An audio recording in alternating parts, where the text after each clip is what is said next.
Salam alaikum Abdelmajid, marhaban, bienvenue dans cette émission. Wa alaykoum salam wa rahmatullah wa Barakallahu fik d'avoir accepté encore une nouvelle fois cette invitation. Jazakallah khair. Allah yahfadek, avec plaisir.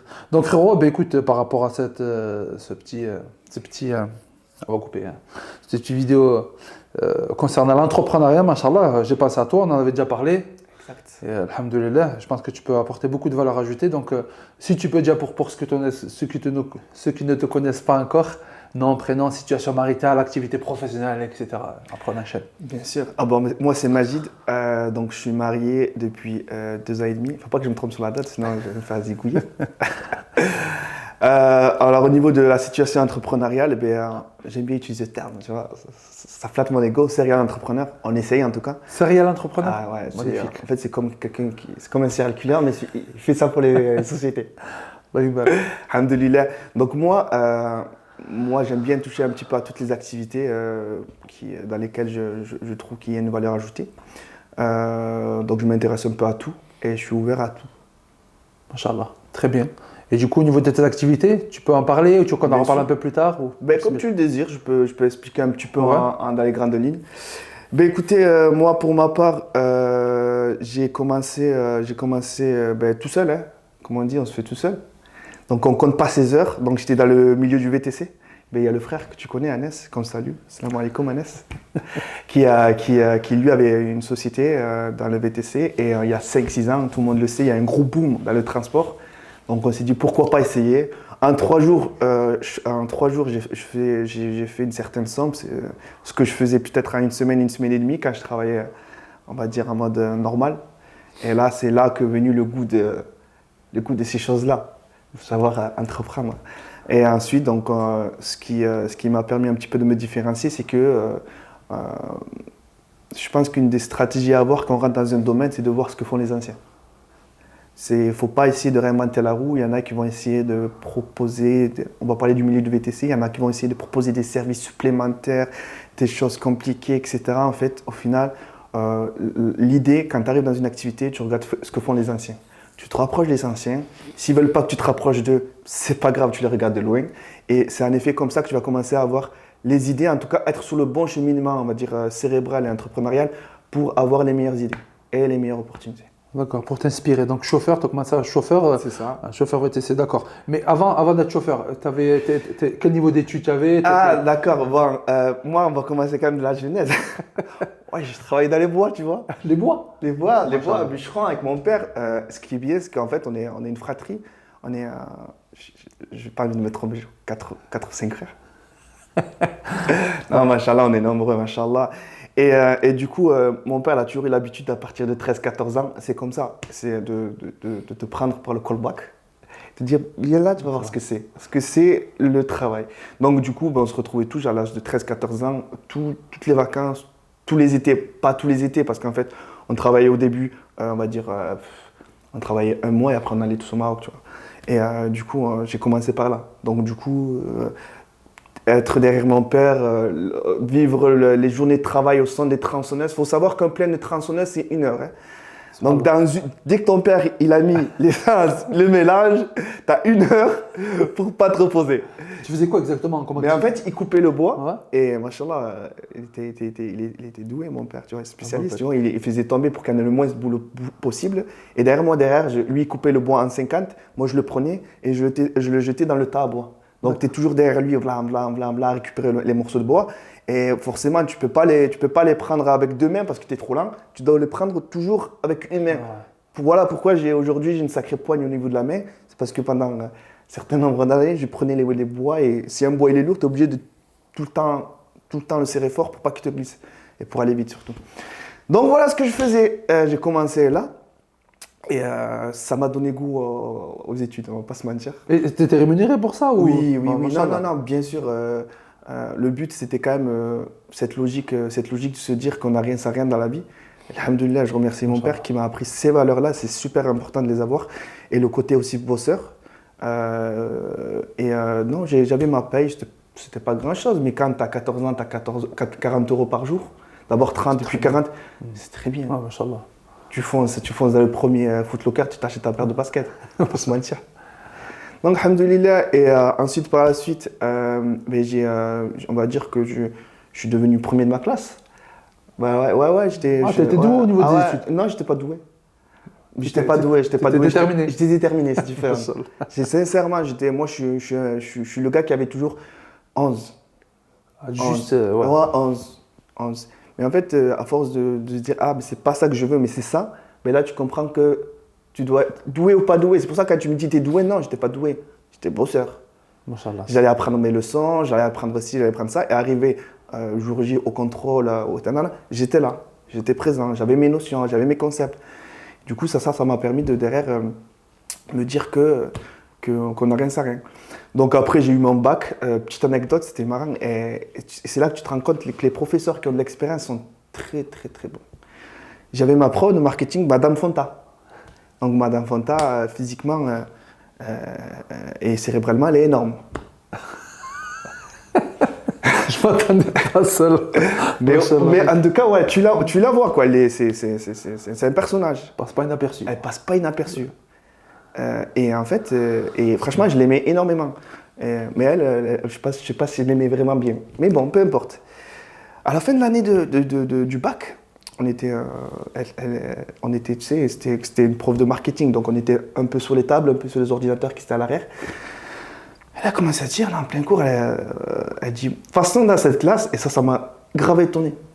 Elle m'a dit, de toute façon, dans cette classe, la seule personne que je vois réussir, c'est Majid. Pourtant, j'étais pas forcément celui qui brille le plus. Tu vois, quand tu vois des ampoules, t'as pas l'impression que c'est moi qui brille le plus. Ou comme on dit, c'était pas moi le couteau le plus aiguisé du tiroir. Mais ce qui était super intéressant, c'est qu'elle ait perçu quelque chose que moi-même, j'ai pas perçu. Est-ce que ça n'a pas eu un impact dans ton... Voilà, on y arrive. Les propos valorisants. Subhanallah. Incroyable. Tu peux pas valoriser, en fait, quelque chose que tu valorises, forcément, il aurait toujours un coefficient supplémentaire qu'une personne que tu valorises pas. Et ça, dans tous les domaines. Valorisons les gens, valorisons ce qu'on fait. Tu le fais direct, ça a un impact. Donc le fait que, comme tu l'as si très bien dit, le fait qu'elle m'ait dit ça m'a... Je me suis dit, mais j'ai pas... Enfin, elle sait que je suis bosseur, mais qu'est-ce qui fait qu'elle se dit que lui... Et ça m'a marqué. Et en fait, quand on te donne une vérité que toi-même tu connais pas, qu'est-ce qui se passe? Ton esprit, ton physique, il va s'accorder à cette vérité-là. Tu vois ce que je veux dire? Ça va s'adapter. Et en faisant cela, en effet, tu vas commencer à tendre vers ce qu'on appelle la réussite. Ou en tout cas, un échec qui t'amènera vers la réussite. Et toujours, cette chose-là, cette tangente qui va petit à petit, linéairement ou de façon plus rapide, vers la réussite. Donc le fait qu'elle m'ait dit ça m'a travaillé et tout ça. Et tu vois, le fait que je m'en souvienne aujourd'hui, elle m'a dit ça, c'était en 2005. On est en 2024, frère. Subhanallah. Une phrase 20 ans. Qui a vécu 20 ans. 19 ans. 19 ans, ouais. 19 ans. Et qui a vogué comme ça et qui est venu aiguiser un petit peu tout mon mental, etc. C'est que c'était une parole qui était... il m'a aidé, peut-être c'est la parole de ma vie, Allahu A'lam, mais en tout cas, ça m'a fait du bien, grave. Donc à la suite de ça, bien ou pas bien, c'est pour ça que c'est ça ce qui est intéressant de savoir ce qui se passe par la suite. Je ne savais pas quoi faire, frère. Moi, tout le temps, on m'a toujours dit, qu'est-ce que tu veux faire dans la vie? Ouais. Moi, tu vois, elle revient toujours, mais on accable nos enfants en leur disant ça. Qu'est-ce que tu veux faire dans la vie? Et le fait qu'il n'ait pas de réponse, il a l'impression qu'en fait, il est doué à rien, en fait, et qu'il ne sait pas. Machallah. Et moi, pendant 6 mois, 1 an, 2 ans, je ne savais pas répondre à cette question. Et moi, j'ai juste répondu par la logique la plus absolue qui me caractérise. Je ne sais pas ce que je veux faire, par contre, je veux faire ce que j'aime. On entend souvent cette phrase, fais ce que tu aimes, tu le feras bien, etc. Exactement, mais c'est une certitude. Si ton bonheur, je ne sais pas moi, c'est de couper des arbres et que tu aimes ça et que tu es dans la nature, eh bien crois-moi que ça va le faire et tu iras plus vite et tu vas kiffer et tous les jours, ça sera un bonheur. Mais si tu fais quelque chose que tu n'aimes pas, tu rentres dans une prison. Moi aujourd'hui, je repense un petit peu à l'époque où je travaillais pour d'autres sociétés, d'autres personnes, dans d'autres activités, etc., où je travaillais pour quelqu'un. Le dimanche, j'étais comme ça. J'étais pas bien. Tu vois, tu vas commencer le lundi à 8h, etc. Moi, je sais que je ne peux pas me dire qu'à 8h, je dois être à tel endroit, le lundi, tous les jours de ma vie. Je ne sais pas faire. C'est comme... Non, ça, on en parlera plus tard. Ensuite, donc du coup, je savais pas trop vraiment quoi faire, donc je suis allé vers une licence. Alors la licence AES, c'est une licence qui existe encore. Ça veut dire quoi? C'est administration économique et sociale. Pour moi, c'était une logique parce que c'est quelque chose qui touche un petit peu tout. C'est ce qu'on appelle une licence pluridisciplinaire. C'est pas une licence d'économie où tu vas toucher que de l'économie et un petit peu caresser d'autres activités. C'est vraiment, tu fais de l'administration, tu fais de l'économie et tu fais du social. Donc en fait, on avait, en sortant de là, on avait cette faculté, et même au-delà de ça, on te disait que la licence AES, ça servait à rien. Pourquoi? Parce qu'elle sert à tout. Tu vois la différence? En gros, la licence AES, c'est comme si tu es moyen à tout, mais tu n'es pas bon à quelque chose. Ouais. Donc en fait, ça te permet d'avoir une certaine vision, par exemple, pour mon cas, 360 de la société, d'une entreprise, etc. Et derrière, ça te permettait quand même de comprendre un petit peu les mécanismes aussi, on va dire, micro et macroéconomiques de la France. Et quand on dit la France, on peut parler de la France, on peut parler en fait d'une unité économique. Donc l'unité économique, ça peut être une personne, ça peut être une famille, ça peut être, je ne sais pas moi, une société, la France, bref, un groupe. Et ça permet quand même d'avoir une vision et de commencer un petit peu à ouvrir son champ, ses oreilles, son champ de vision et comprendre un peu mieux les mécanismes qui nous entourent. Mais ça m'a servi encore à rien. Juste, je comprenais mieux. Après la licence ES, qu'est-ce que je fais? Bah écoute, moi j'aime bien les ordinateurs. Bah écoute, on va faire un M1, ingénierie des systèmes d'information. Donc à quoi ça sert? Ça permet en fait... ça permet quoi? Ça permet en fait de développer, c'est pareil, tu développes des systèmes d'information qui vont donner de l'information en temps réel ou pas à des décideurs. En gros, par exemple, toi, tu es quelqu'un qui a une grosse boîte. Pour faire tes choix, toi, tu as besoin de la bonne information au bon moment et avec les bons critères. Je sais pas moi, demain tu veux faire, je sais pas moi, imaginons que voilà, dans ton domaine, tu as 100 000 followers, tu as envie de récompenser que les frères de 18 à 25 ans. Et bien moi, je devrais être capable, avec toutes les données que tu m'as données, de te donner à la seconde près tous les gens qui répondent à ce critère. Toi, ça va te permettre derrière de monter ta solution, ton cadeau, ton truc. En fait, on est là pour aider, accompagner le décideur. Donc ça, c'est fait. Et ensuite, un M2 en ingénierie et gestion des systèmes d'information. Ingénierie et gestion des systèmes d'information, c'est stade plus 2 en fait. Là, tu vas venir un peu plus au contact du décideur, vraiment l'aider au maximum. Et après ça, j'ai rien fait. Après, tu as essayé le plan. J'ai fait 6 mois chez Air France, j'ai dit non. Dans les bureaux? Ouais, dans les bureaux. Impossible, je peux pas. Ça n'a pas plu. Et pourtant, ouais, tu arrives comme un junior, en fait, ils appellent ça un junior. Déjà, le terme ne me plaît pas. Mais tu es là, tu dois arriver comme un junior, tu dois faire tes preuves, je le comprends ça. Mais on t'en demande beaucoup pour pas grand-chose. Au niveau du salaire, peut-être. Au niveau des salaires, moi, c'était pas mirobolant. Et je me suis rendu compte que j'étais soit feignant, soit tir au flanc, soit que j'en avais rien à cirer. C'est-à-dire que je regardais l'heure juste pour partir. Et il te proposait combien par exemple au niveau des salaires? Non, quand tu commences... M2, c'est master 2. Ouais, M2, ouais, c'est un bac plus 5, c'est-à-dire que tu as 5 années après le bac. Et tu sors à 1006, 1007. Avec un bac plus 2, ouais, un bac plus 5. Ouais, aujourd'hui, tu proposes à quelqu'un 1006, 1007, il te dit frérot, c'est pas que c'est pas assez, c'est que j'en aurais pas assez. Ouais, c'est voilà, plutôt, tu vois, c'est pas... parce qu'avant, avec pas grand-chose, on était bien. C'était pas mais, exactement. Du coup, au bout de 6 mois, 7 mois, 8 mois, et en fait, il y a autre chose qui m'a interloqué là-dedans. C'est qu'en fait, j'avais mon N+1, il s'appelait Pierre. Moi, je savais pas, je connaissais pas ce monde, mon frérot. Faut pas oublier que moi, je ramassais des bouts de bois derrière mon père, tu vois. Vrai. Il me dit, juste après, on va se retrouver au bar, etc. Ouais, frérot, le bar. En fait, je suis musulman, tu vois, bar, alcool, etc. Et je comprends, je me dis, bon, il faut faire peut-être l'effort, il faut faire ci, il faut faire ça, mais ça ne me ressemble pas. En fait, j'avais l'impression qu'il y avait un moule. On prend les mecs, on le met dans le moule et tu deviens un mec qui doit traîner avec eux. Tu dois avoir, faut rire à leurs blagues et leurs blagues, elles sont, après, chacun son humour, mais c'est pas des blagues qui me font rire, c'est des délires qui me font pas rire. Donc je fais quoi? Donc après le travail, je souffre comme un autre travail? C'est pas possible. Donc j'ai jamais accepté. Ouais, parce qu'au-delà de l'activité, il y a aussi l'environnement. En fait, tu dis qu'il te ressemble pas du tout. Même l'activité déjà, c'était pas. Non, ouais, c'était pas intéressant. Tu es derrière ton ordinateur comme ça. Et voilà. Et tu sais, pourquoi, enfin, on me l'a dit texto, hein, il m'a dit on va pas te retenir parce qu'en fait, tu n'es pas dans l'intégration. Ouais, d'accord. Mais j'ai dit c'est vrai. J'ai dit c'est vrai, tu as raison, je ne suis pas intégré. Je ne me sens pas intégré et je ne me sens pas. Parce qu'en fait, tu vois, c'est ça qui est marrant. C'est un petit peu, j'ai l'impression que c'est un peu comme pour la France, tu vois. C'est qu'on veut t'assimiler, mais en fait, pour t'assimiler, il faut que tu leur ressembles. Il faut que tu sois allé voir. Donc, tu ne peux pas te ressembler à toi-même. Il faut que comme on l'a dit, tu rentres dans un moule pour que tu sois comme eux. C'est-à-dire que si je ne sors pas avec vous au bar, ben, peut-être que finalement, je n'ai pas forcément envie de m'imprégner d'eux ou de m'intégrer ou d'avoir leur délire, etc. Comme si en fait, tu devais vraiment être comme eux pour t'intégrer, il faut que tu te désintègres finalement. En fait, il faut que, voilà, j'avais l'impression de me vendre, de ne plus être ce que j'étais, voilà, je suis, pour être comme vous voulez que je sois. Donc là, je me vendre comme ça et ça me fait penser un petit peu comme si je vendais un peu mon âme, tu vois. Parce qu'en fait, quelque part, si on te dit viens au bar, viens, on va manger ensemble, viens, on va au resto, tu es toujours là, il y a du poisson. Excusez-moi, vous avez juste, moi je vais prendre juste une grenadine.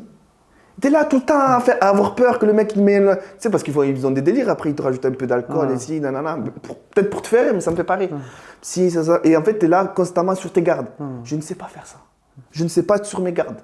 Moi, je suis entier, je suis peut-être un peu naïf, un peu influençable, un peu comme ci, un peu comme ça, mais je ne sais pas, ça ne me ressemble pas d'être différent de ce que je suis. Et me demander d'être différent de ce que je suis, c'est au final me demander de me renier. Donc je n'ai pas préféré poursuivre non plus, donc je lui ai dit tu as raison, je ne suis pas fait pour vous, vous n'êtes pas fait pour moi. Du coup j'ai passé mon chemin, donc pendant 2 ans, j'ai rien fait. D'accord. Absolument rien fait. C'est là que j'ai rencontré Agnès. Pour le VTC, tu as commencé pour le VTC, exactement. Et là, c'est là que tu as dit tout à l'heure, pour rebondir vite fait, quand tu as dit que tu as eu l'idée de l'entrepreneuriat pour la première fois, donc c'était dans le VTC. Et c'est quoi concrètement? Alors regarde, clairement, c'est l'argent. L'argent et la liberté de boire. Oui, non, mais il faut pas. Non, mais il faut mettre des mots. Il faut mettre des mots. Mais tu sais quoi? Regarde. Des fois, je vais refaire, on va reparler un petit peu de quand je suis sorti, quand il m'a dit t'es pas fait pour ça, et moi j'ai dit je suis pas fait pour toi, quand on parlait du milieu de Air France. En fait, du coup, moi j'étais dans une problématique, je dis si je suis pas fait pour ça, je fais pourquoi? On connaît pas l'entrepreneuriat après. Oui. On connaît pas. Qui est autour de nous?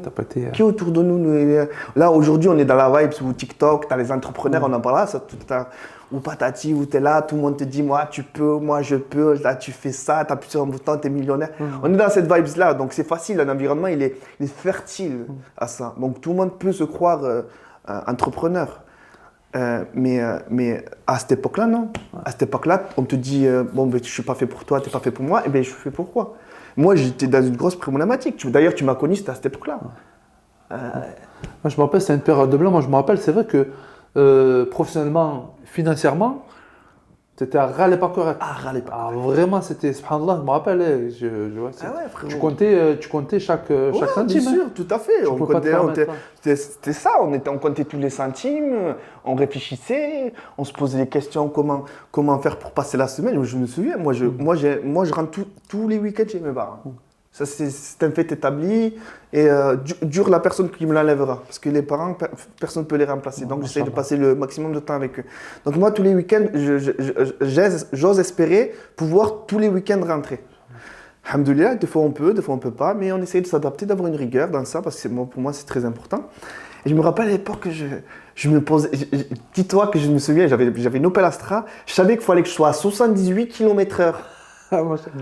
Pour être moins cher pour pouvoir rentrer. Ah oui, la consommation du gasoil. La consommation du gasoil. Je me rappelle, machallah, mon Opel Astra, elle consommait, parce que je mettais l'instantané, j'étais à 3 litres 2 ou 2 litres 8, le 100 km. C'est que dalle.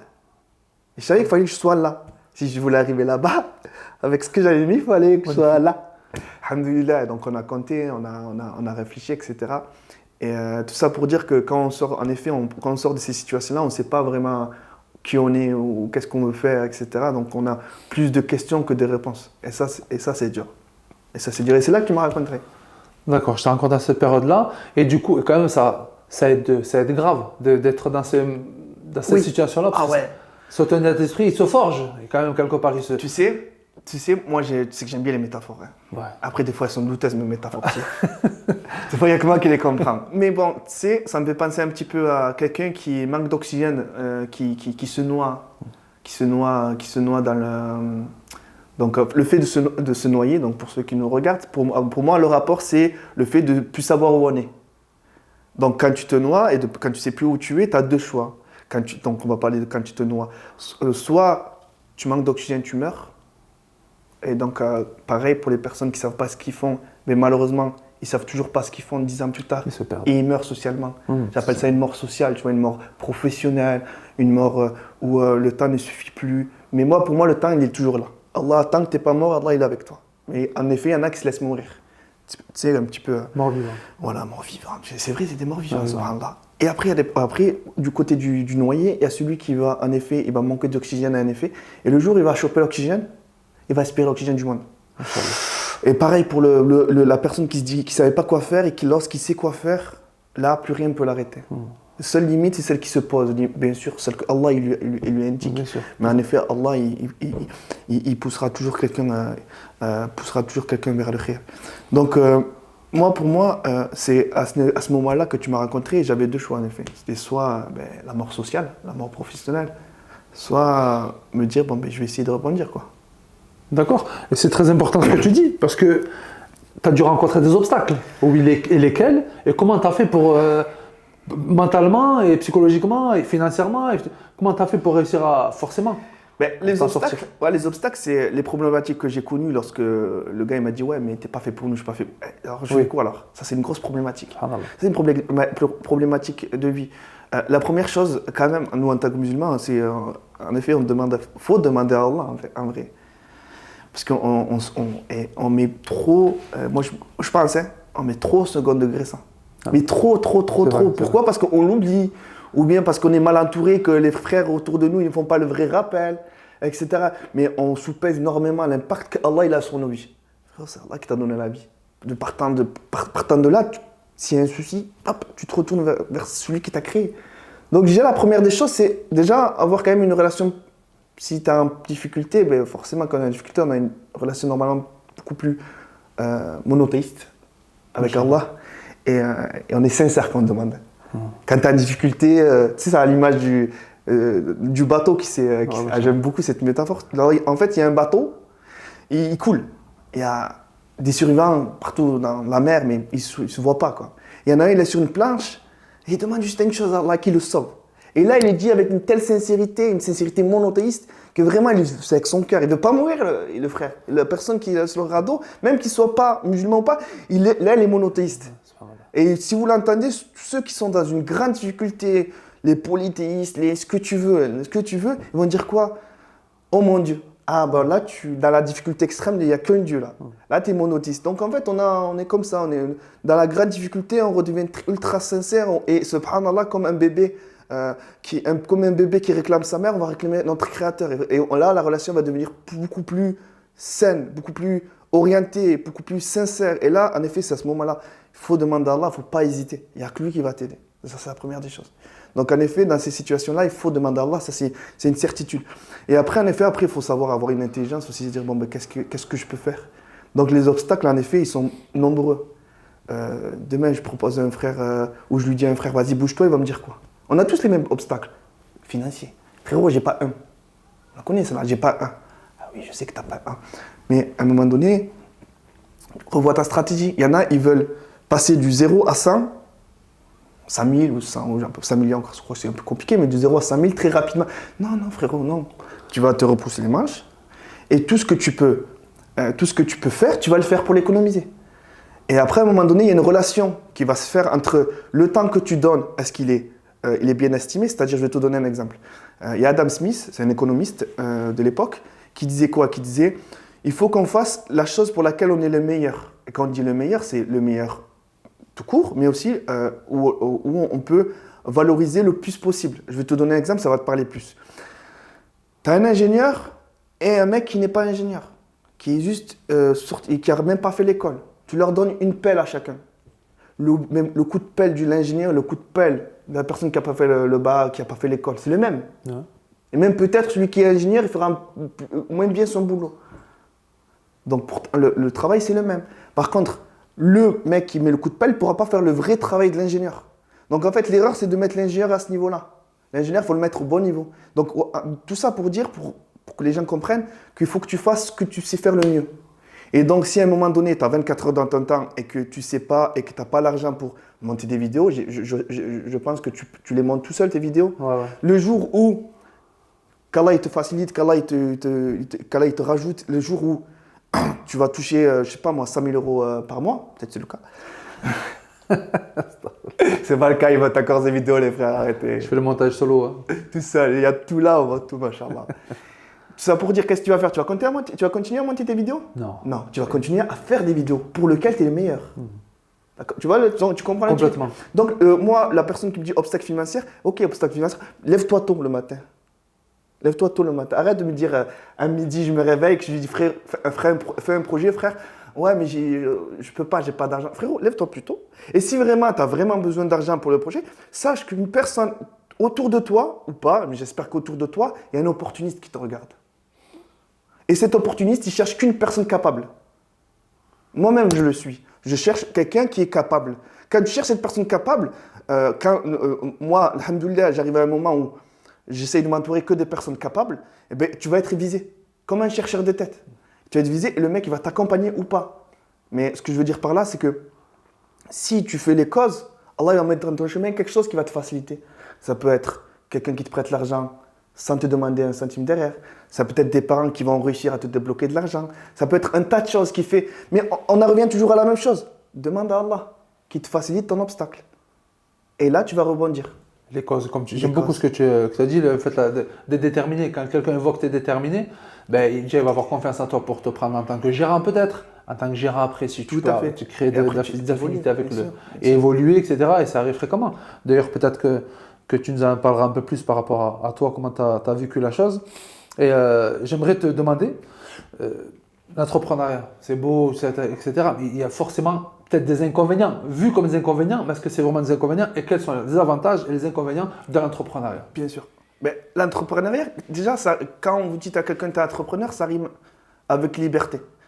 Liberté. Mais en fait, pour moi, c'est une liberté, c'est une fausse liberté. Parce qu'en fait, c'est une lame. Pour moi, c'est l'entreprise, la façon d'entreprendre. Déjà, la définition d'entreprendre, je me rappelle, c'est Madame Fontaine, ma prof de marketing. Elle m'a parlé, c'est déjà. Dans la définition même, il y a une constante qui est le risque. Entreprendre égale risque.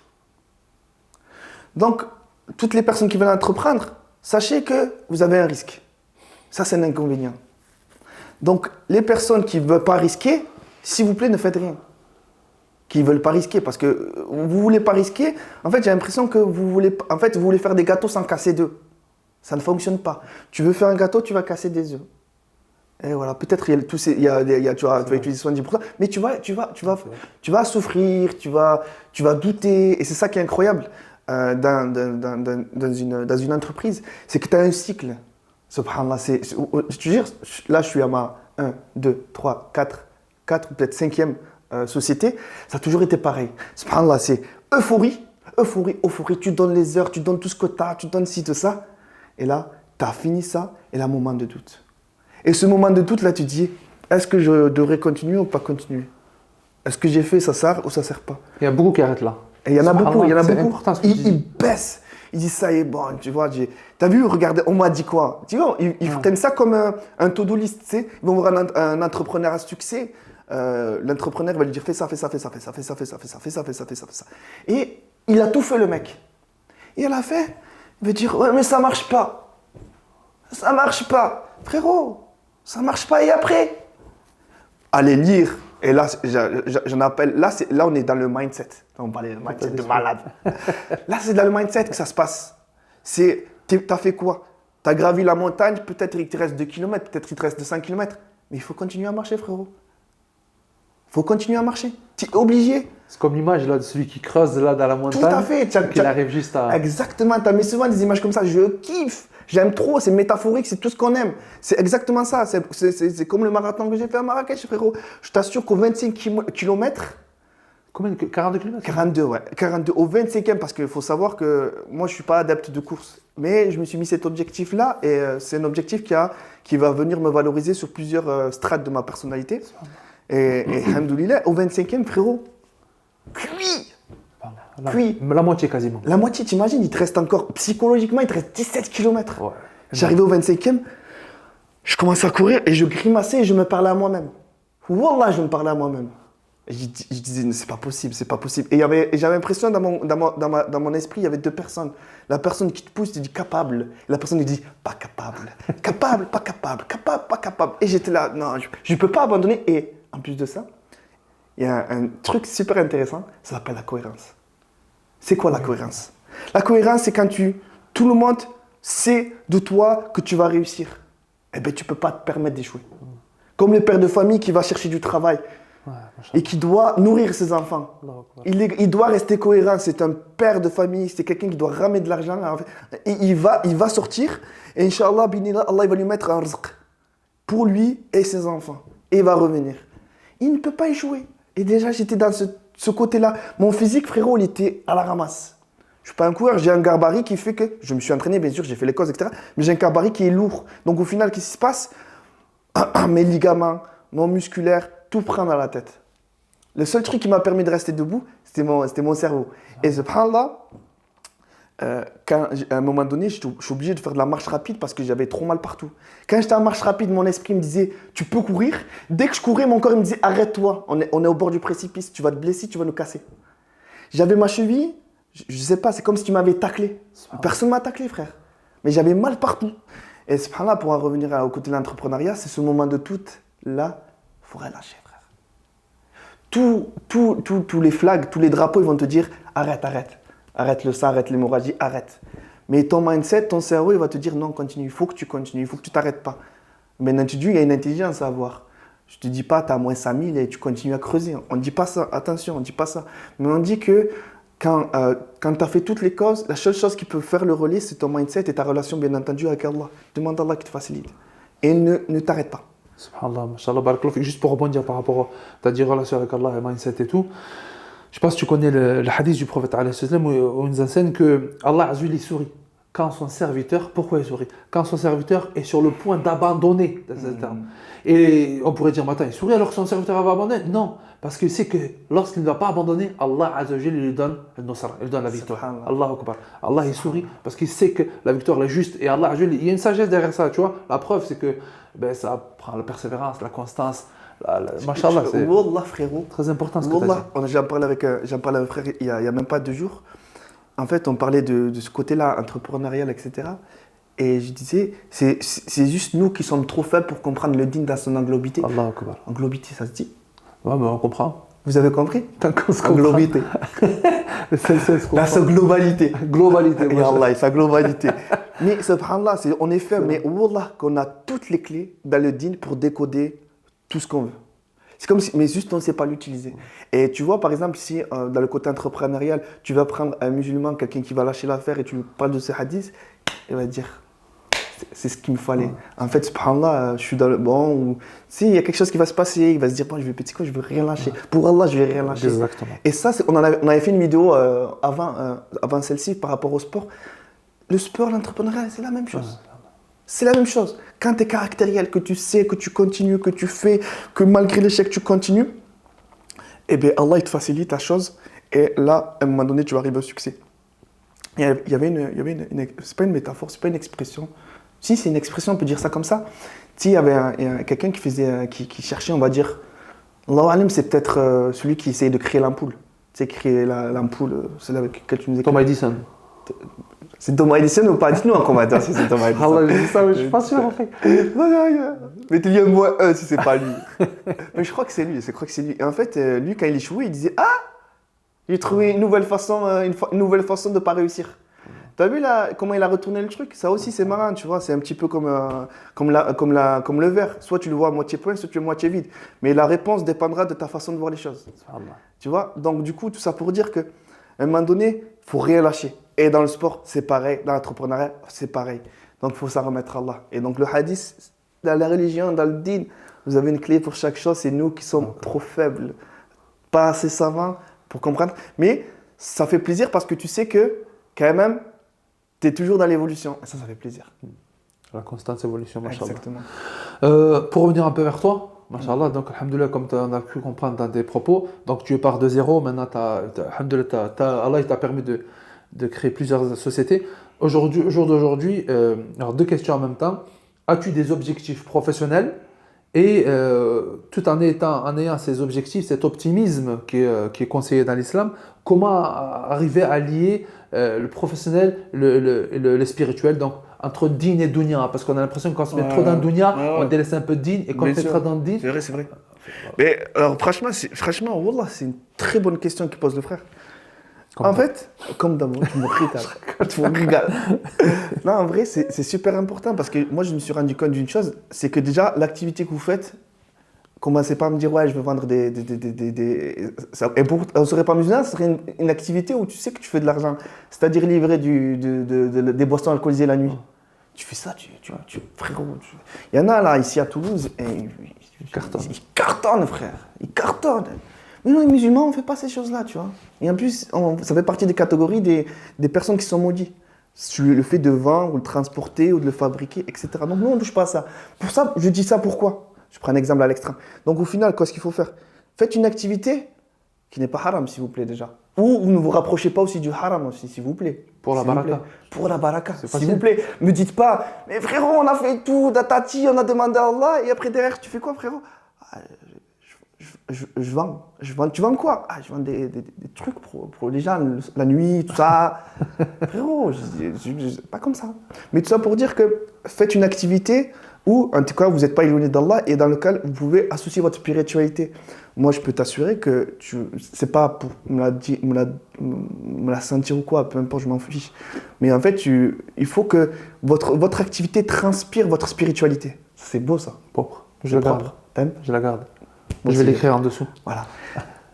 Et du coup, subhanallah, moi, tu vas voir mes avis Google, par exemple, si ce n'est que dans la carrosserie. Pourtant, tu as vu la carrosserie, c'est du métal. Même si on veut être super métaphorique, c'est que c'est du métal, c'est sans sentiment, c'est de la peinture, tu vois.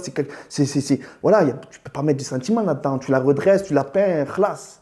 Mais nous, on essaye d'englober ça dans autre chose, dans une bonne relation client. On essaie de faire le maximum pour les clients. Quand on tombe sur une vieille dame, on ne la chatte pas, par exemple, ça c'est important. La chatte pas, c'est-à-dire on n'abuse pas sur le prix. Exact, on n'abuse pas sur le prix. On essaie d'avoir une cohérence. On essaie d'accompagner les clients. Et ça, en fait, ce sont nos qualités intrinsèques de musulmans qui font que tu peux rendre des services optimaux. Et tous ces services-là, il donne moi j'aime dire, il donne une spiritualité à ta société. Moi, là, aujourd'hui, je suis fier des avis qu'on peut me donner. Pas parce que j'en ai besoin, c'est que je me dis, bon, ben, alhamdoulilah, je suis dans le bon chemin. Et je suis dans ma cadence. Et je suis surtout, très important, en cohérence et en adéquation avec ce que je suis. Avec tes convictions. Et tu vois, on est antinomique, je sais pas, j'ai utilisé comme ça le mot. Je sais pas. Mais en tout cas, on est antinomique par rapport à ma situation. Vous vous rappelez ma situation quand quand on m'a dit tu n'es pas fait pour ça et je ne suis pas fait pour vous. C'était, tu vois, donc j'ai pris ça, je l'ai transformé au fil. Subhanallah, Allah m'a facilité. Je transformais les choses par étapes, step by step, pour me retrouver. Mon stage était en 2015, 2014, 9 ans plus tard, au bout de ma 4e, 5e société. Et subhanallah, les gars, qu'est-ce qui s'est passé en fait? On se pose la question, qu'est-ce qui s'est passé? À un moment donné, je pense qu'il y a un mélange de niya, il y a un mélange on essaye de faire confiance à Allah, on est tawakkul, on essaye de faire du bien aux gens, on essaye de faire ci, on essaye d'être naïf, mais pas trop non plus. Mais bon, tu le sais, je suis un peu trop naïf, etc. Ces choses-là, pour moi, c'est des ingrédients. Et d'ailleurs, moi, quand je discute avec des commerciaux qui aiment prendre des livres et lire, etc., quand je discute avec eux, ils te disent, ce qui revient à la mode aujourd'hui, c'est de remettre un petit peu les sentiments au centre des négos. C'est-à-dire tu vas commencer à redevenir entier. Parce que je ne sais pas si tu as déjà fait appeler au téléphone par des personnes qui veulent demander des contrats. Tu sais, ils sont très robotiques. Et patati, et patata, et tatata. Tu sais, c'est dénué de sens, c'est dénué de sentiments, c'est dénué de relations sociales. Tu as l'impression que c'est... Limite, tu parles à un robot, c'est pareil. Mais là, c'est terminé, ces choses-là. Ils se sont rendus compte que... les gens avaient plus besoin de présence, de sentiments, d'accompagnement, de compréhension, etc. Que dans la négo, donc ça redevient quelque chose de très très important. d'être entier. D'ailleurs, je parlais encore avec un commercial il y a 2 jours. Normalement, ils ne retiennent pas, ils voulaient me vendre une solution. Et normalement, ils ne retiennent pas mon attention. Mais la façon dont il m'a parlé, j'ai discuté avec lui. Et à la fin, tu sais ce que je lui ai dit? Je dis, je ne vais pas acheter votre solution, je n'en ai pas besoin. Je n'ai pas besoin, mais c'est une très bonne solution déjà. Bravo à vous qui vendez des bonnes choses. Et deuxième chose, merci à vous d'être humain quand vous vendez. Tu n'es pas venu m'a forcé, ouais, non, ça a été humain, c'était quelque chose de naturel. C'est comme tu sais à l'époque, quand tu fais du troc, tu as besoin, tu n'as pas besoin, je prends, je vais avoir... En fait, il vient, il cherche son rzq. C'est un peu ça, tu vois. C'est comme un petit peu l'oiseau, tu viens, il se pose, il y a des vers de terre ici, est-ce que je vais pouvoir manger, je vais pouvoir faire quelque chose? Non, j'ai rien, hop, il va autre part. Ça ne sert à rien de vouloir forcer quelqu'un à creuser comme l'oiseau la terre pour voir s'il va trouver une vers de terre. Non, tu ne trouves pas ton rzq, pas faire autre chose. C'est important, c'est intéressant ce que tu dis, puisque dans le marketing conventionnel qu'on nous enseigne, qui vient des États-Unis, c'est le marketing agressif. Ouais. Tu vois, et certains membres de la Oumma, certains ont voulu se l'accaparer et le diffuser. Donc ça a causé pas mal ça enlève ce côté humain, comme tu dis, subhanallah, et le côté spirituel aussi. Exactement. Et ça fait que ça nous dénude de tous ces... Exactement. Et moi, j'ai jamais été fan. Pourtant, ils appellent ça des pages de vente, des choses comme ça, et même leur façon de faire, etc. Mais en vrai de vrai, vous voyez que ces personnes-là, elles commencent à se dévoyer. Je ne sais pas si ça se dit aussi. Ouais, mais en tout cas, c'est joli, c'est un bon mot. Ça ressemble à quelque chose. Mais en tout cas, ils commencent à devenir d'autres personnes. Ouais. Moi, je pense que l'entrepreneuriat, il doit confirmer ton identité et non l'infirmer.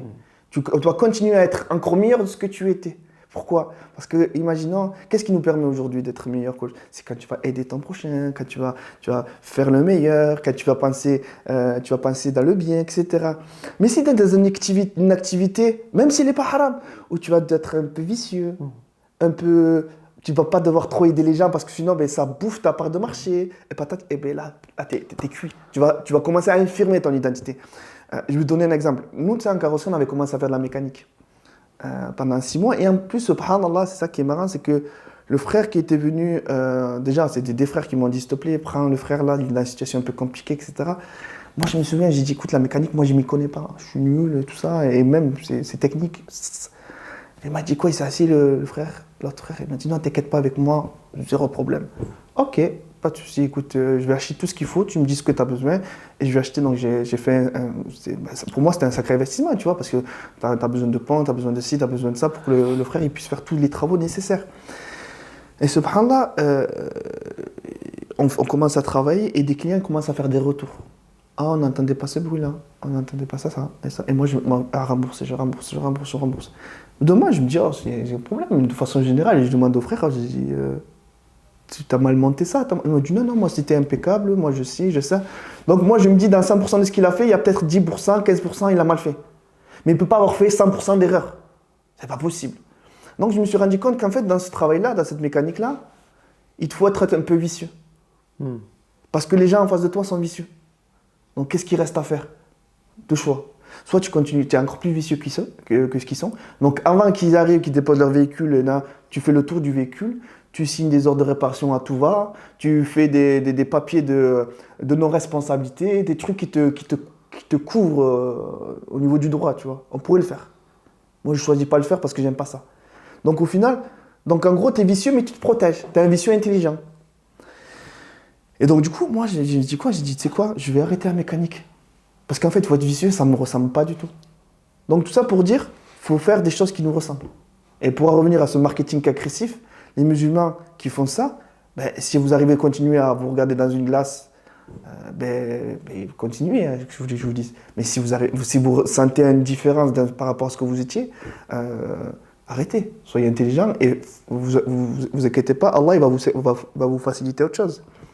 C'est comme être sur les réseaux, à un moment donné, je pense que tu as dû vivre quand même un truc un peu pareil, c'est que il n'y a plus de frontière entre ce que tu es à réseau et il faut savoir faire la frontière, il faut savoir pas dépasser des limites. On en avait parlé, tu te rappelles, je t'avais posé la question la dernière fois, et c'est un peu ça aussi dans l'activité, c'est est-ce qu'on arriverait à tenir le pas sur son identité, à la réaffirmer, plus fort encore, avec encore plus de conviction, encore plus de force, ou bien petit à petit se dévoyer et passer à une autre identité et finalement plus on s'éloigne de ce qui pourrait être musulman, plus on va être satisfait de notre sort et plus peut-être on va durcir avec l'âge et plus ça va prendre racine et plus notre caractère va changer et plus on va s'éloigner d'Allah et ça, on est dans une relation vicieuse et qui fait que tu t'éloignes petit à petit. Tu te noies, pour prendre la métaphore que tu as dit tout à l'heure. Tu te noies, exactement. Bon, écoute, on va parler un petit peu des chiffres. Hein. Chiffrons. Masha'Allah, moi je te connais depuis un petit moment, Allah de nombreuses années. Je sais que tu étais vraiment, Allah de zéro. Maintenant, alhamdoulilah, tu as été plusieurs sociétés à ton actif. Et au jour d'aujourd'hui, sans rentrer dans les détails, mais si, qu'est-ce que tu en penses déjà? Est-ce que c'est tabou ou c'est mal vu de parler de chiffres, d'argent, de combien on gagne, de combien on dépasse au sein de la communauté? Si oui, pourquoi? C'est une bonne question que pose encore le frère.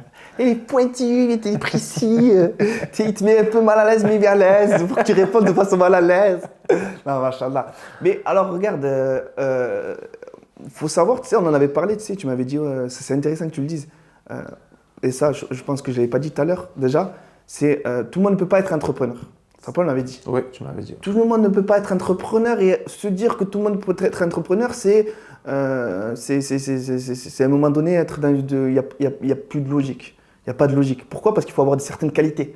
Moi, je cible surtout aussi les gens qui veulent vendre une formation en disant oui, toi qui me regardes là, oui, toi là, tu peux être entrepreneur. Non, arrête de mentir, c'est pas vrai. C'est pas vrai. Prends ma mère, elle peut pas être entrepreneur. C'est pas possible. Parce qu'il y a tellement à faire, il faut avoir une mindset aussi, tu vois. Il y a des personnes, c'est des excellents exécutants.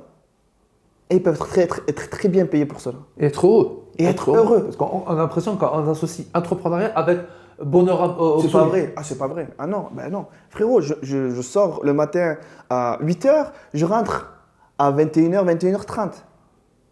C'est ça être heureux? Non, c'est pas ça être heureux, je suis désolé les frérots, c'est les frirettes, comme dirait tout le temps. Du coup, t'es malheureux? Non, c'est pas que je suis pas malheureux, c'est qu'à un moment donné, mais c'est bien ce que tu dis, c'est qu'une personne qui est un bon exécutant mais un mauvais entrepreneur, il peut pas être heureux. En fait, si on devait mesurer, tu prends un poisson dans l'eau, il est heureux, tu prends le même poisson, tu le mets dans un autre environnement, il est pas heureux, pourtant c'est toujours le même poisson. Tout à fait. Tu vois ce que... Tout à fait. Tout à fait. Hein. Mais ce que je veux dire, tu vois la personne, tu la mets dans un milieu d'exécutants, de personnes, tu lui donnes, tu dis voilà, moi j'ai réfléchi à la stratégie, fais ça. Il est le plus heureux du monde, il déprime son cerveau, mais quand même il a une capacité d'analyse, d'influence, il connaît son boulot, il va dire écoute, par rapport à ce que tu as dit là, je pense qu'on pourrait faire comme ça. L'intelligent entrepreneur, il dit ah, lui, il a l'habitude d'eux, etc. Je vais te donner une anecdote en carrosserie.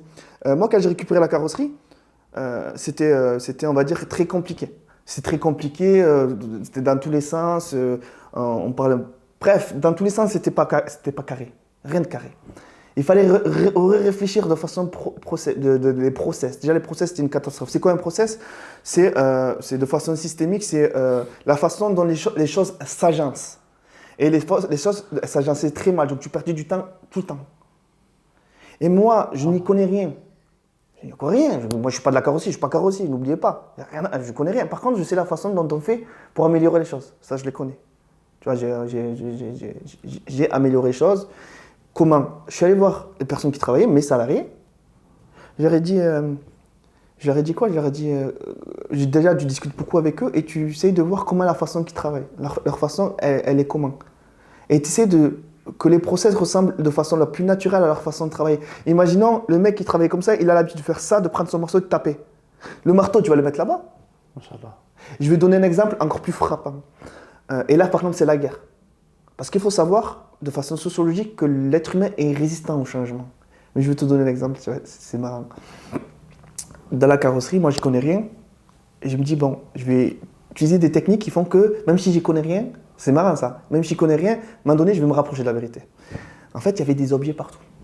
Frère, il y avait une table basse à côté qui servait ils mettaient quoi dessus? Attends, ils mettaient un truc qu'ils utilisaient une fois dans l'année. C'est une table. Qu'est-ce qu'elle fait là, cette table basse? Qu'est-ce qu'une table basse fait dans une carrosserie? Et pourquoi elle est à côté d'une voiture en plein milieu? Pourquoi? Donc, tout ça pour dire, j'ai pris tous les objets, même celui qu'on utilisait tous les jours. J'ai un étage. Et c'est ça qui était bien. J'ai un étage. On s'est embêté, hein, mais on a tout monté. Tout, il ne restait plus rien. Mais entendu, ça nous a permis de nettoyer le sol, etc., de tout mettre carré. Et tout le monde m'a dit, non, pourquoi tu fais ça, pourquoi ça? J'ai dit, non, moi je sais pourquoi. À ton avis, tu sais? Je ne sais pas. Je ne sais pas. Mais tu ne sais pas. Je vais te faire savoir. En fait, je me suis dit, qu'est-ce qui va redescendre? Les choses qui sont utiles tous les jours. Déjà. Ensuite, dans un second temps, les choses qui sont utiles à la semaine. Par exemple, quelque chose qu'ils utilisent une fois à la semaine. Ça va redescendre aussi. Allez, de temps en temps, ce qui est utile au moins. Et même pas, j'ai même pas retenu cette catégorie. Donc, au jour d'aujourd'hui, tout ce qui n'est pas utile, il reste là-haut. Donc ça, c'est la meilleure technique pour faire du tri déjà. Donc, tout ça pour dire que même si tu ne connais pas, tu peux mettre en place des choses. Et ça m'a permis d'améliorer la carrosserie de façon très facile. Et après, on monte là-haut, tu fais le tri, ça c'est quoi? Ça, c'est une table basse. Mais tu sais quoi, je vais la jeter. Il n'y a rien à faire dans une carrosserie, tu vois. Et là, tu te rends compte qu'il y a un tas de bibelots là, tu ne sais même pas quoi en faire, tu ne sais même pas qu'est-ce qu'ils font là. Mais en tout cas, les choses, elles évoluent dans le bon sens. En tout cas, tu commences à avoir une meilleure stratégie. Et après, comme je te l'ai dit, quand tu arrives dans une activité, tu regardes ce que font les autres. Chaque fois que j'allais dans une carrosserie, je regardais tout ce qu'ils faisaient. De la petite boîte où ils mettaient les clés, à la façon dont le travail circulait au sein de la carrosserie. Donc moi, maintenant, tu viens, poste 1, poste 2, poste 3, chacun avec son matos, le sol impeccable, une entrée, une sortie, voilà, des choses logiques. Bien entendu, on a encore du boulot. Mais on réfléchit à ce que, pour améliorer, est-ce que ça vaut le coup ou on peut attendre un peu de temps. Mais il y a des choses qu'il fallait faire de façon très rapide. Moi, la première chose que j'ai fait à la carrosserie, et tu vas te dire, ah ouais, c'est bizarre quand même, c'était améliorer comment on dit, l'environnement du salarié. Le confort. Le confort. Ça a été quoi? On n'avait rien, hein. La cuisine. Je voulais qu'à midi, ils aient de quoi, soit si j'ai envie de se cuisiner, soit de quoi réfrigérer, un endroit pour boire leur café, se poser, discuter. La table ronde. J'ai fait une table ronde, pourquoi? Ça, c'est aussi technique. Le fait est qu'ils aient une table ronde, ils peuvent discuter entre eux. Et là, c'est là où on discute. C'est un petit peu comme la machine à café dans les grosses boîtes. Très bien. Tu vois, et ça, je l'ai étudié qui? Madame Fonta. Madame Fonta. Et la théorie de la machine à café, c'est ce qu'on appelle l'informel. Tout ce qui est informel, c'est là-bas. Ouais, tu vois, je vais te raconter mon week-end, etc. Mais je veux aussi te dire, au fait, tu as tel véhicule, il est pressé. Ou tel véhicule, ça. Et le mec, si en plus il rajoute sa valeur ajoutée parce qu'il est dans le confort, il te ramène son travail pendant qu'il mange parce qu'elle ne le dérange pas, ben c'est bingo pour toi, frérot. Parce que normalement, il y en a plein, tu vois, dans les grosses boîtes. À partir du moment où il arrive à midi ou le week-end, ne me parle pas de travail. Je ne suis pas payé pour ça, je suis payé pour manger. Hein. Enfin, même pas je suis payé, je veux manger, laisse-moi tranquille. Mais le fait que tu leur apportes un confort, etc., un peu comme dans la Silicon Valley, tu vois. De temps en temps, ils sont là, ils ont des après-midi où ils peuvent faire leurs projets personnels.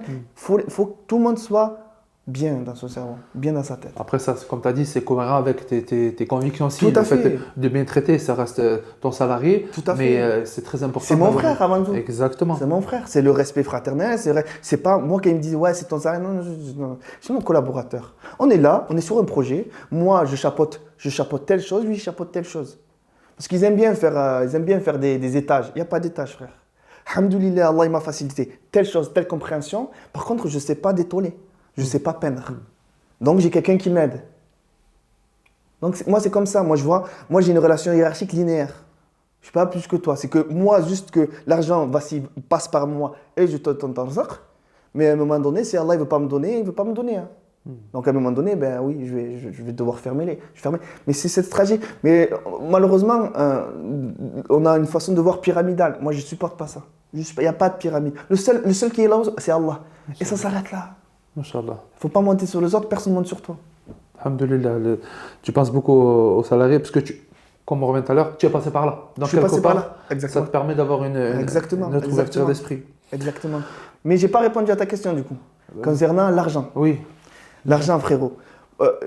Pour moi, ma vision des choses, ça ne sert à rien. Par exemple, je vais te dire, nous, on avait une règle entre nous, c'est marrant, c'est n'achète pas une voiture si tu n'as pas le double.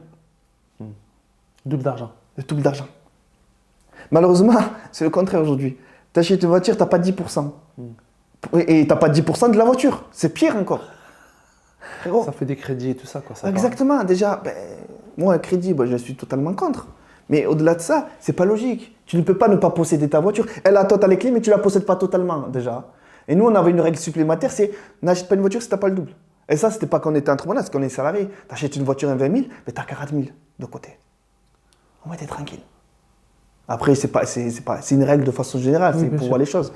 Mais voilà, pour moi, l'argent, c'est comme ça qu'il doit être fait. Après, l'argent, pour moi, c'est d'utilité. C'est d'utilité, c'est pas, je suis pas quelqu'un, je suis pas bling bling, je suis pas là pour le montrer, je suis pas là pour ci, je suis pas là. Et ça veut pas dire que j'ai des milliards, ça veut pas dire que j'ai des millions. Ça veut dire que je mène ma barque de façon à ce que je puisse, dans mon entourage, pouvoir aider. Parce que pour moi, l'utilité de l'argent, c'est pouvoir aider, s'aider et aider. S'aider, pourquoi? Parce qu'à un moment donné, moi, c'est ce que je disais, des fois, quand il y a des petites problématiques à la carrosserie, je dis, les frérots, on a une chance incroyable de pouvoir venir au travail, rigoler, boire des cafés, travailler, c'est une activité. Tu ne trouveras pas ça nulle part. Si c'est bien fait, c'est bien conditionné, mais machallah, frérot, quand je vais au travail, je suis heureux. Je suis content. Tu sais, ce qu'on disait là, le dimanche, j'étais un peu malheureux, j'étais triste, j'étais dégoûté, etc. Mon wallah, que tu vois, j'ai passé 5 jours à Marrakech, j'avais qu'une envie, c'est de rentrer dans ma famille et de reprendre mon boulot. Inch'Allah. Et c'est même pas, moi, j'aime même pas dire boulot, c'est frérot, comme au Maroc un peu, tu sais, c'est un petit peu ce délire là, où voilà, t'es un peu charpentier, t'es un peu ci, t'es un peu ça, en fait, t'es un peu touche à tout, et t'es là, tu te fais plaisir, quoi, c'est un régal. Aujourd'hui, là, je pourrais être à la carrosserie, mais tu m'as dit, t'es dispo quand? Je t'ai dit quoi? Quand tu veux, frérot. Quand tu veux. Quand t'as envie. C'est une liberté. Tant que je suis pas au sport, bloqué, en train de faire des squats, je peux venir, tu vois. C'est ça la liberté. Donc l'argent ne doit pas être tabou. Et l'argent pour moi il est d'utilité. On est là, Allah il gratifie quelqu'un. Ça c'est, machallah, c'est tentant. Il va pas aimer là, il va me jeter des pierres, il va me taper. Mais machallah, c'est cette façon de voir les choses qui moi j'ai aimé, tu vois. Tu vois, il y a de l'argent qui tombe, et bien voilà, cet argent-là, je suis peut-être le vecteur, mais je vais le réutiliser pour telle chose. Et au final, tu vois, je vais me construire. Je vais me construire et je vais construire. Donc c'est pour ça, s'aider et aider. Donc quand tu disais c'est pour l'argent, non, c'est pour moi, c'est pour l'aide. Pouvoir être, et on le sait, on connaît maintenant encore une fois le hadith, l'homme qui est le plus aimé d'Allah, c'est lequel? Celui qui a la main qui est au-dessus. Donc du coup, celui qui est le plus utile. Plus fort, plus utile. Celui le plus fort, le plus utile. Donc soyons utiles à nos frères et à nos sœurs. À travers, c'est pas obligé être utile, c'est pas forcément se dire ouais, je vais donner 10 euros tous les jours, etc. Non, il y a plusieurs formes d'utilité. Et on peut être fort dans. Il y a plusieurs formes d'utilité déjà. Et en plus, on peut être meilleur d'un type d'utilité. Par exemple, il y en a, on va parler d'adoration là. Il y en a, ils sont meilleurs jeûneurs que donneurs. Tu vois, ils aiment jeûner. Ils ont plus de facilité. Faisons pour lequel ce n'est facile. Et après, ce qui est un peu plus difficile pour nous, faisons-le. On sera mieux récompensé déjà. Mais on essaie d'être utile.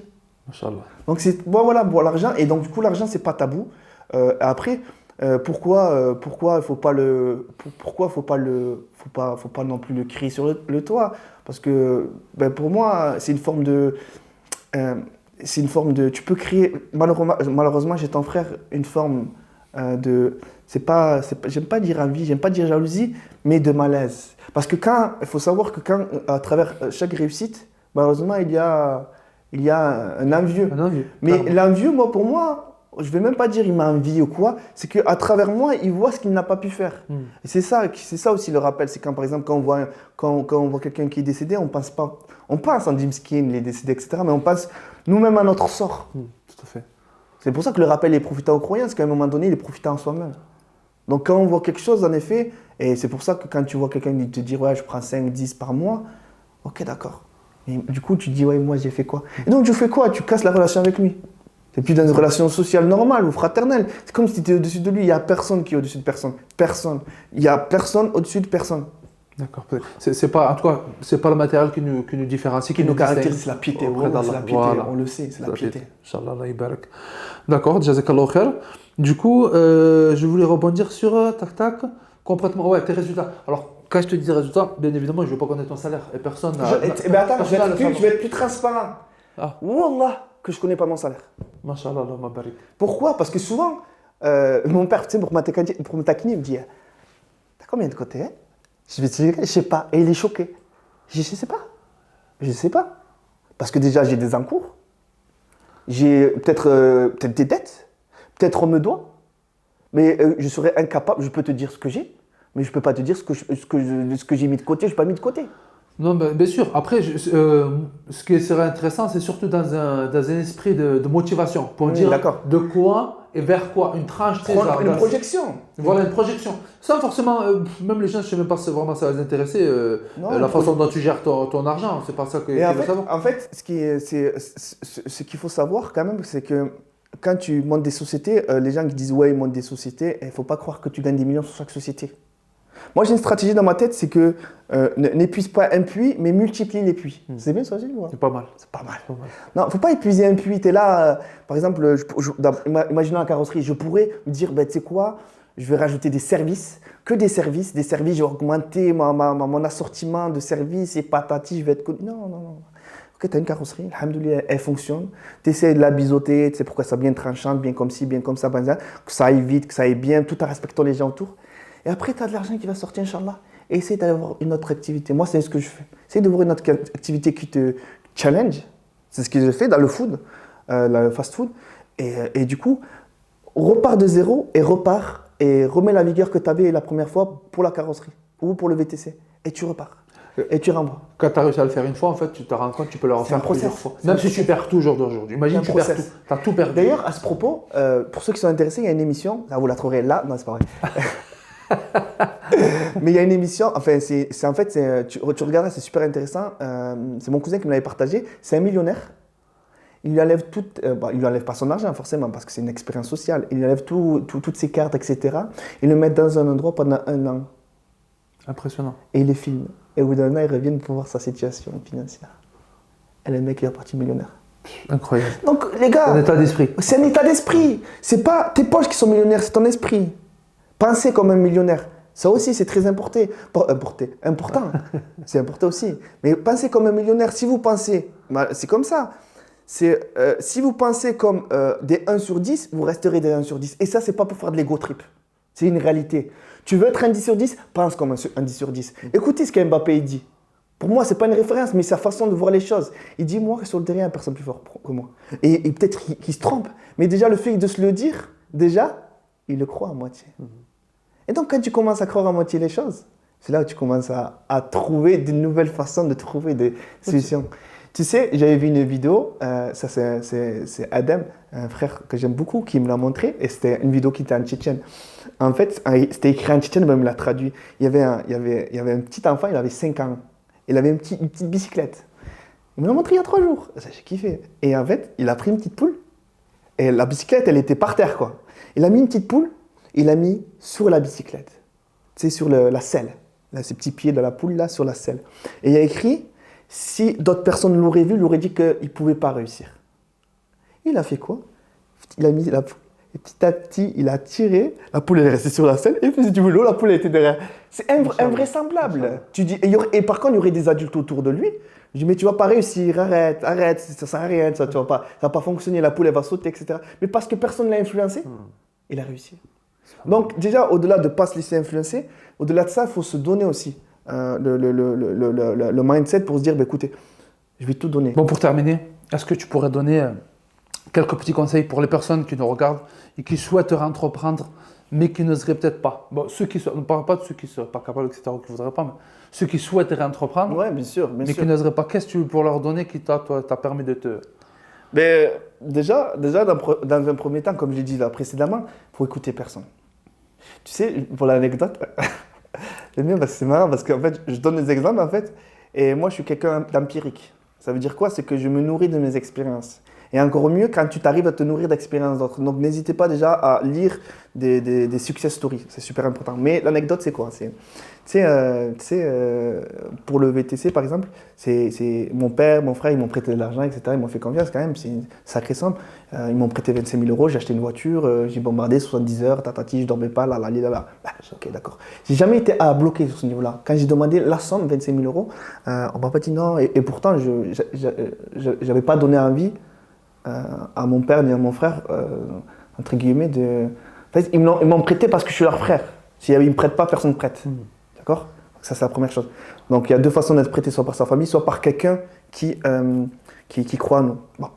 Mais ça, c'est pas l'anecdote. Pour te dire ça, je prends cet exemple pour te dire la facilité dont on a fait la première fois pour m'aider. La deuxième fois, c'était par rapport à la carrosserie. Donc j'arrive comme ça, déjà, bah, c'est improbable. Hein. J'achète une Carrosserie. Tu me l'aurais dit un mois avant, je te dis, c'est pas possible. Pas possible. Mais bon. Pareil, même démarche. J'avais déjà remboursé tout le monde. Hein. Alhamdoulilah, j'avais remboursé. Dès que j'avais l'argent, il faut rembourser, les gars. Ceux qui ont des dettes, remboursez vos dettes, Inch'Allah. Hein. Inch'Allah. Bref. Et du coup, j'arrive comme ça, même démarche, même des cannes plus assurées encore, parce que j'ai prouvé quelque chose.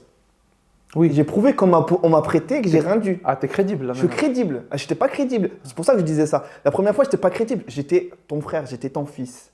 J'étais le fils aussi à ma mère. Elle aussi, elle m'a prêté. Inch'Allah. Tu vois. Donc, j'étais pas crédible. Mais là cette fois-ci, j'ai besoin. Il m'a acheté une carrosserie. T'as une légitimité là. La légitimité. Tu vois, j'étais bien. Et là, mon père, il me regarde et fait, elle est où? J'étais à un endroit. Non. Cash, ah ouais, c'est chaud. Papa! Oh! Il me dit, écoute, on le dit. Il me dit, moi, en fait, c'est pas que je veux pas te prêter, c'est que je veux pas te voir te casser la gueule. Donc lui, il avait vu une réussite, il voulait pas que la réussite se transforme en échec. Ah, donc c'est comme si en fait, tu étais à l'étage 3, et lui, il était fier, très content, il me voit avec ça. Bon, il me voyait beaucoup moins parce que je travaillais 70 heures. Mais quand même, vous savez, donc pour les gens qui disaient j'ai pas le temps pour aller travailler, sachez que quand je faisais mes 70 heures, je travaillais jusqu'à 6 heures du mat. 6 heures du mat. Et chez mes parents, ça a 90 km, 100 km. De 6 heures du mat, et je mettais 1h30 et je rentrais chez mes parents. Je dormais, oui, certes, je les voyais 3 heures. Et après, je repartais. Donc, vous pouvez toujours, quand on peut, on veut. Quand on veut, on peut. Ouais, ça pour dire. Et il me dit non. Je me dis, je veux pas que tu te casses la gueule. Je dis, papa, sûr. Je ne peux pas me laisser comme ça. Et donc, du coup, ouais, il me dit non, tu sais quoi, toujours pas. Donc, influenceur numéro 1, c'est ma seule carte. Et donc, du coup, ce que j'ai retenu, c'est que le week-end d'après, parce que c'était un process. Hein. Un process. Pour moi, ça y est, c'était mort. Et à un moment donné, on était en train de manger à table. Et on parlait en shlah, bien sûr. Et là, il me dit alors, cette carrosserie, tatati. Et je dis, et moi, tu vois, il me déchauffe en fait. Il me décontenance un peu. Je supporte pas ça, tu vois. Il me dit en gros, laisse tomber, l'achète pas. Et c'est un chleur. Et tu sais, mon instinct entrepreneur, il fait si. Tu sais, mais un peu trop fort à mon goût, tu sais. Tu sais, mon côté entrepreneur. Et comme ça. Parce que jamais je réponds comme ça. Moi, je suis très, très doux. Je me regarde comme ça. Et moi, je le regarde, je fais. Et je rajoute, si tu veux, si tu veux. Tu vois, ce là et tu sais, pour le taquiner, tu vois, 1 an, 2 ans, 3 ans plus tard. Je dis, tu te rappelles? Subhanallah. Tu vois, et c'est excellent au final, parce qu'au final, tu t'achètes vraiment et on ne te le donne pas. C'est pour ça que les gens qui vont te dire, ouais, mais tes parents t'ont prêté, etc. Ils m'ont aidé comme ils m'ont dit, alors je dis pas aider, parce que j'aime pas ce terme-là. Ils veulent ton bien. Ils veulent ton bien, tes parents veulent ton bien. Donc toi, si tu as l'impression que ce chemin-là, il est fait pour toi, et il est peut-être fait pour toi, il n'y a que Allah qui sait, et que tu décides quand même à le prendre, c'est à tes risques et périls. Mais en tout cas, l'expérience de tes parents elle leur fait dire qu'il vaut mieux que tu prennes ce chemin qui est plus sûr. Mais en effet, ça ne veut pas dire que si tu prends ce chemin-là, tu es voué à l'échec. Hein. Mais il faut faire attention. En général, moi, 90%, même voire 99%, je prends l'avis de mes parents. Mais je reste quand même pragmatique en me posant la question, papa et maman, ils savent telle chose parce qu'ils ont connu telle chose. Mais il ne faut pas oublier que la vision qu'ils ont. Ils sont arrivés au Maroc, ils n'avaient rien. Ils ont travaillé pour quelqu'un en France, pardon. Ils sont arrivés en France, ils n'avaient rien, frérot. Comme tout le monde. Et machallah, incroyable ce qu'ils ont fait pour nous. Eux, pour moi, c'est les meilleurs des entrepreneurs. Inch'Allah. Parce qu'eux, ils n'ont pas créé une société, ils ont créé une famille. Une vraie famille à partir de nouvelles choses. Et franchement, vous ne vous rendez même pas compte de la force qu'il faut mentale. C'est une force mentale incroyable. D'aller travailler, etc. Moi, je me rappelle, ma mère m'a raconté, c'est la première fois qu'ils sont venus. Parce que, voilà, à l'époque, ils ne restaient pas en famille, mais en groupe de famille. Les gens qui se connaissaient là-bas, un groupe de famille, tu vois, etc. Pour l'entraide. Etc. Et ma mère, c'est pas elle recevait, c'est que c'est elle qui devait faire la cuisine pour ceux qui rentraient du travail. Et voilà, elle est partie. Ça n'a rien à voir avec l'entrepreneuriat. Mais en tout cas, ça vous montre qu'il faut aller chercher les solutions. Et elle va au magasin, ils lui disent... elle ne savait pas dire briquet ou allumette. Et elle cherche, parce qu'elle ne savait pas, elle cherche, elle ne trouve pas. Et puis elle voit une vendeuse très gentille qui la regarde. Vous cherchez quoi, madame? Et ma mère, elle ne savait même pas ce que c'était un briquet. Ça n'existait pas, les briquets, parce qu'ils venaient d'une petite campagne. Elle faisait... Mais la dame, elle regardait, elle ne comprend pas. Et tout. Et elle a fait ça, elle a mimé 10 fois de ses allumettes.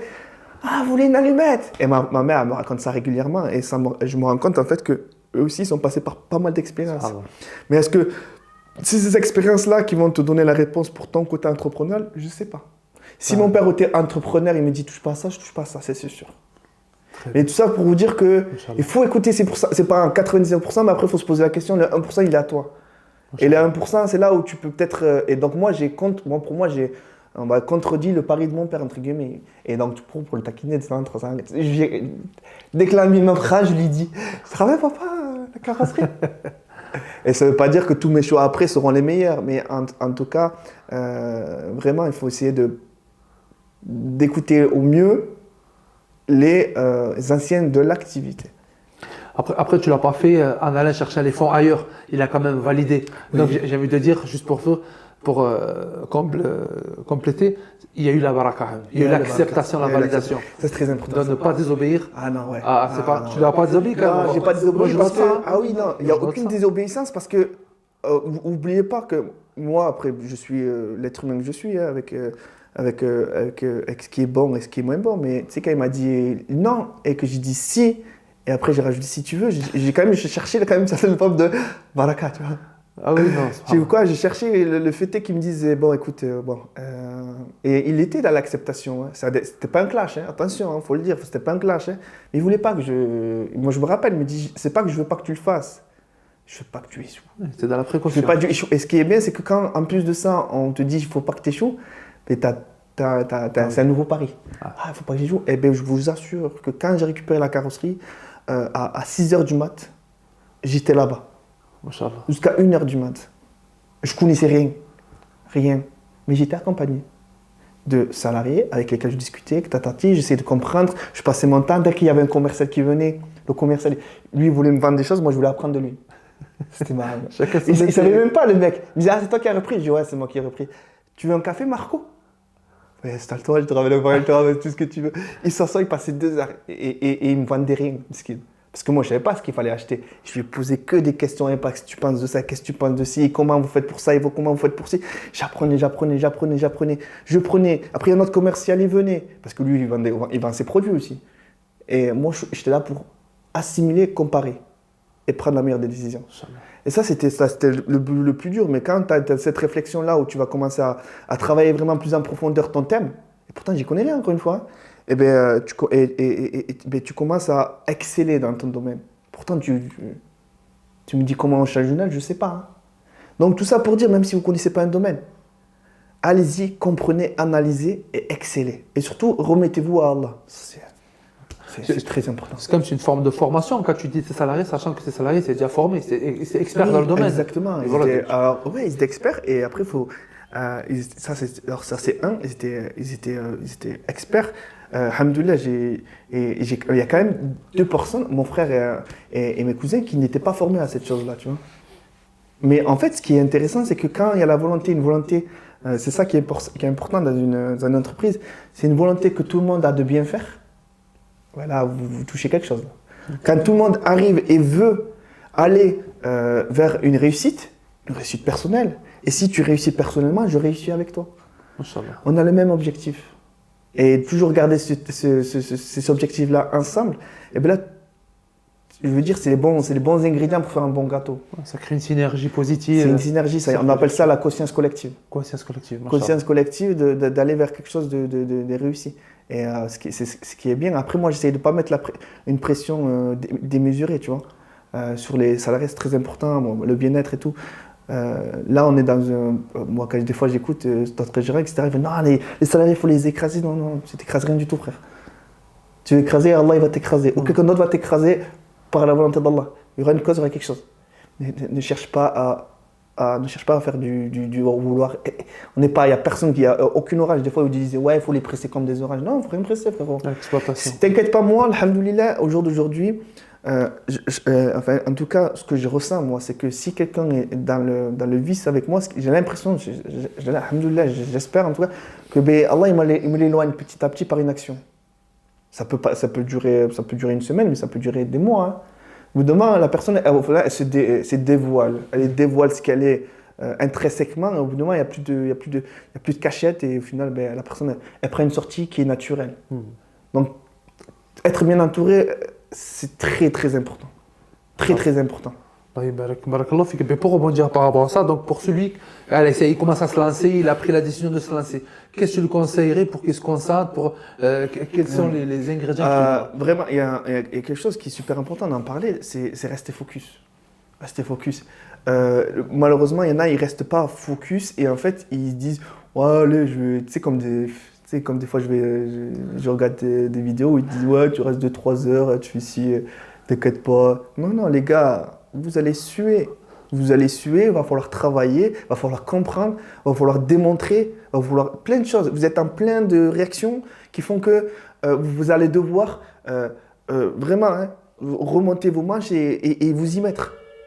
C'est super important. L'environnement, vous pouvez pas, ça aussi, ça c'est un truc de fou. Tu peux pas vouloir monter quelque chose quand même qui demande 100% de l'intensité, de ton intensité cérébrale et à côté passer des heures avec les frères ou dans des endroits, etc. En fait, il faut être, et un frère qui était bon sur ça, il me l'a dit, il me dit Majid, c'est un opportuniste. Je suis un pur opportuniste. Pourquoi je suis un opportuniste? Parce que je regarde à travers où je suis, quelle opportunité on peut avoir. En fait, c'est comme des petits cadeaux qui sont des kinder cadeaux, des kinder surprises, où tu as juste à savoir où il est, en fait, tu vas chercher l'opportunité. Et en fait, c'est ça qui va te permettre c'est vraiment ça qui va te permettre de trouver toujours entre guillemets, le bon... c'est pas une chance. C'est qu'en fait, tu vas venir déclencher ce qu'il y a de meilleur dans où tu es. Par exemple, moi, ce que j'aime, par exemple, c'est le fait juste de discuter avec quelqu'un qui est peut-être dans le même domaine que moi. Quand tu discutes avec une personne, tu peux beaucoup apprendre d'elle.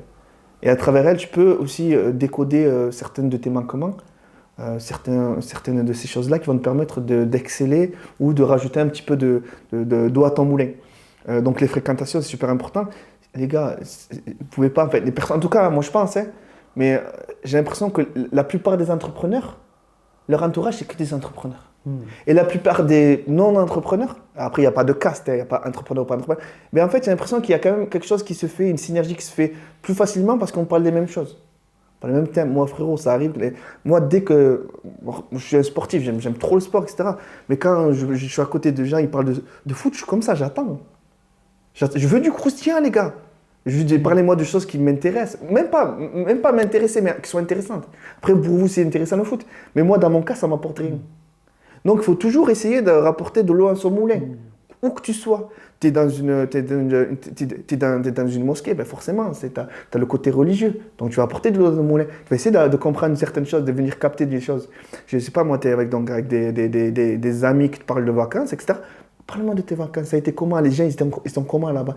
Il faut aller chercher toujours la petite chose. Et ça, c'est être un opportuniste. Et après, bien entendu, tu peux être aussi un opportuniste dans l'entrepreneuriat où tu vas tendre l'oreille. Je vais te donner un exemple, ça c'est pareil. C'est un truc super intéressant, la théorie de la voiture rouge. En fait, la voiture rouge, c'est, imaginons, je te dis, écoute, à chaque voiture rouge que tu vois, tu prends $10. D'accord? Qu'est-ce que tu vas faire?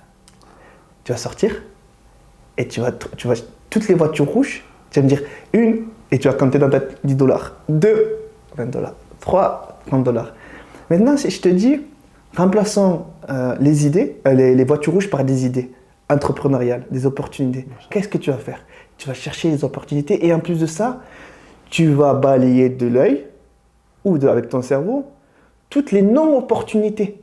Parce que toi, quand je vais te dire, regarde, parce qu'il faut aller plus loin dans la métaphore de la voiture rouge, tu vas dire quoi? Tu vas dire, moi je cherche que les voitures rouges. Donc, logiquement parlant et très automatiquement parlant, tu vas faire systématiquement parlant, ton cerveau et tes yeux, ils vont sélectionner que le rouge. Donc, tout ce qui est jaune, tout ce qui est bleu, tout ce qui est noir, toutes les couleurs n'existaient plus.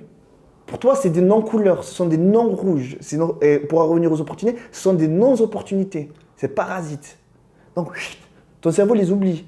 Et même, je vais te dire, imaginons que je te dis toutes les voitures rouges, et je te dis quoi? Je te dis, et les voitures jaunes, combien tu en as compté? Tu serais capable de me dire. Peut-être que tu vas me dire, ouais, je me souviens peut-être de celle-là. Mais en fait, ton cerveau, il va les balayer. Mais dans la vie, c'est pareil. Il faut aller chercher les opportunités comme les voitures rouges. Il faut que ton cerveau il soit habitué. Ça ne veut pas dire faire le morphal. Dès qu'il y a un truc, je suis dessus. Non, c'est de dire, est-ce que c'est intéressant? Est-ce que c'est bien? Est-ce que je suis capable? Est-ce que ça pourrait m'apporter? Etc. Et tu peux aussi aider, tu as un frère qui se lance dans ça. Écoute frérot, voilà, j'ai 2-3 conseils à te donner, si tu me permets. Aider aussi, c'est une opportunité. C'est Allah, tu sais, Allah il nous permet, tu sais, c'est souvent qu'on va donner 1 euro, 2 euros, 3 euros, peu importe. Déjà, le fait de pouvoir donner, déjà, c'est un cadeau. Tu vois, c'est un cadeau. Et des fois, quand on donne, on dit, t'as vu, j'ai donné. Non, t'as rien donné, frérot. Allah, il t'a permis de donner. C'est différent. Donc, il faut être dans cette psychologie où t'as un cerveau qui répond à 360 et qui peut être, qui est en tout cas câblé, j'aime bien ce mot-là, câblé pour saisir des opportunités, pouvoir aider, faire de l'argent parce que c'est une forme d'aide si tu l'utilises bien, etc. Être dans cette logique-là. Quand tu commences à te câbler comme ça, alhamdoulilah, je pense que ton avenir, si tu t'en remets à Allah, il peut être que bénéfique. Inch'Allah. Barakallahu fik, restez focus et câblé. Jazakallahu khair frérot pour cet nouveau entretien avec mon frère Majid. Jazakallahu khair. Écoute, on te remercie pour cet entretien, toutes ces valeurs ajoutées que tu nous as apportées, qu'Allah te récompense. Et encore, il y a beaucoup de choses à dire. Inch'Allah, il y aura peut-être des parties 2. Pourquoi pas. Inch'Allah, ou sur d'autres sujets, puisque Allah m'a parlé qu'il y a pas mal de sujets sur lesquels tu voudrais intervenir, particulièrement sur l'entrepreneuriat, sous d'autres perspectives, Inch'Allah. Bien sûr, il y a tellement de perspectives. Donc n'hésitez pas à dire en commentaire si vous voulez en savoir plus ou en connaître plus. N'hésitez surtout pas à dire en commentaire bi'idhnillah ta'ala. Comme ça, on mettra la pression pour Majid pour qu'il revienne, Inch'Allah. Barakallahu fik, jazakallahu khair. She walks the night by the water. She's gone straight so far away from my father's daughter. She just wants a life for her baby.